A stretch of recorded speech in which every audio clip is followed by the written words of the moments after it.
I'm Raz Shaw. I'm going to be directing The Producers this Christmas at the Exchange. The Producers is a story about a man who was once the biggest producer on Broadway and for a long time has been producing flop after flop after flop.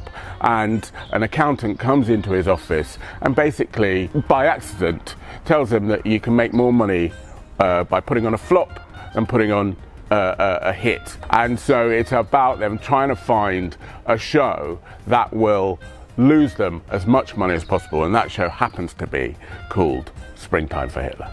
Producers is a musical that is sort of drunk on its desire to entertain, and at the same time it's kind of wonderfully offensive, and it offends literally everyone. And that's the point. The point that Mel Brooks wanted to make is no one is safe from being ridiculed. The thing about The Producers is that the songs are amazing. Every song in The Producers is what the Germans called an earworm, where you go home and it's in your head and you can't get it out. What makes The Producers such a great musical is the mix between the kind of wildly madcap, cartoon-like nature of it, and some brilliant songs. And it's sort of, beautifully funny and beautifully moving at the same time.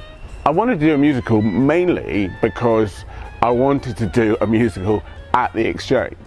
Being in the round forces you to make a musical that's been around for 20 years feel like it was written especially for us. The amazing thing about directing a show in the round is the direct connection with the audience. So the opportunity to do a show that is a huge Broadway musical, but at its heart essentially a little vaudeville double act, and do it where they can directly connect to that audience is sort of too irresistible to miss.